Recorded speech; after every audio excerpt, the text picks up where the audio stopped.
विष्णु भगवान की कथाएं। यहाँ शिव और विष्णु के बारे में पौराणिक कथाओं से एक दिलचस्प कहानियाँ पेश है। जब शिव का घर विष्णु ने ले लिया। क्या आप बद्रीनाथ की कहानी जानते हैं? यह वो जगह है जहाँ शिव और पार्वती रहते थे। यह उनका घर था। एक दिन नारायण यानी विष्णु के पास नारद गए और बोले, आप मानवता के लिए एक खराब मिसाल है। आप हर समय शेषनाग के ऊपर लेटे रहते हैं। आपकी पत्नी लक्ष्मी हमेशा आपकी सेवा में लगी रहती है और आपको लाड करती रहती है। इस ग्रह के अन्य प्राणियों के लिए आप अच्छी मिसाल नहीं बन पा रहे हैं। आपको सृष्टि के सभी जीवों के लिए कुछ अर्थपूर्ण कार्य करना चाहिए। इस आलोचना से बचने और साथ ही अपने उत्थान के लिए विष्णु तप और साधना करने के लिए सही स्थान की तलाश में नीचे हिमालय तक आए। वहां उन्हें मिला बद्रीनाथ, एक अच्छा सा छोटा सा घर जहां सब कुछ वैसा ही था जैसा उन्होंने सोचा था। साधना के लिए सबसे आदर्श जगह लगी उन्हें यह। वह उस घर के अंदर गए।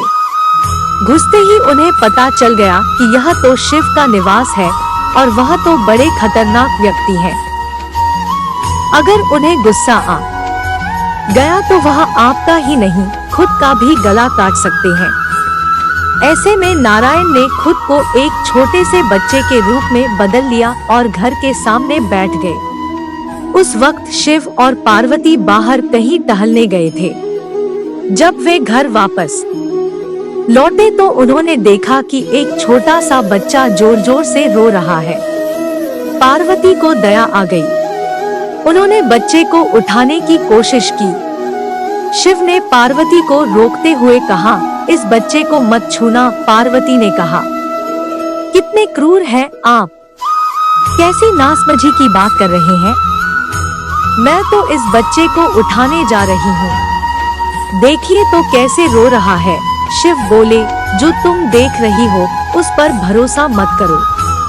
मैं कह रहा हूँ ना, इस बच्चे को मत उठाओ। बच्चे के लिए पार्वती की स्त्री सुलभ मनोभावना ने उन्हें शिव की बातों को नहीं मानने दिया।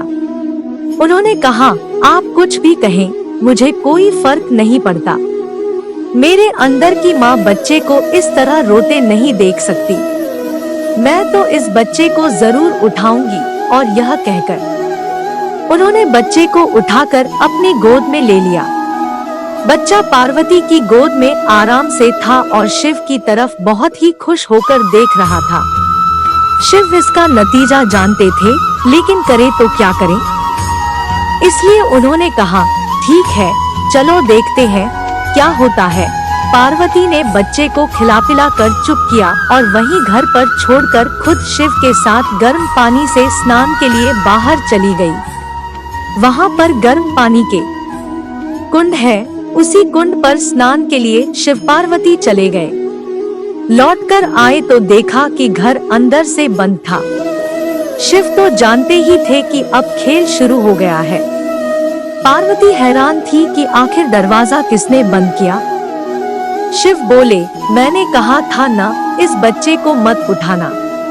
तुम बच्चे को घर के अंदर लाई और अब उसने अंदर से दरवाजा बंद कर लिया है। पार्वती ने कहा, अब हम क्या करें। शिव के पास दो विकल्प थे।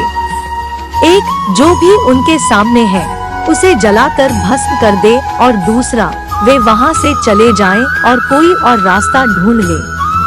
उन्होंने कहा, चलो कहीं और चलते हैं, क्योंकि यह तो तुम्हारा प्यारा बच्चा है, इसलिए मैं इसे छू भी नहीं सकता। मैं अब कुछ नहीं कर सकता। चलो कहीं और चलते हैं। इस तरह शिव और पार्वती को अवैध तरीके से वहां से निष्कासित कर दिया गया। वे दूसरी जगह तलाश करने के लिए पैदल ही निकल पड़े। दरअसल बद्रीनाथ और केदारनाथ के बीच एक चोटी से दूसरी चोटी के बीच सिर्फ 10 किलोमीटर की दूरी है। आखिर में वह केदार में बस गए और इस तरह शिव ने अपना खुद का घर खो दिया। आप पूछ सकते हैं कि क्या वह इस बात को जानते थे? आप कई बातों को जानते हैं, लेकिन फिर भी आप उन बातों को अनदेखा कर उन्हें होने देते हैं।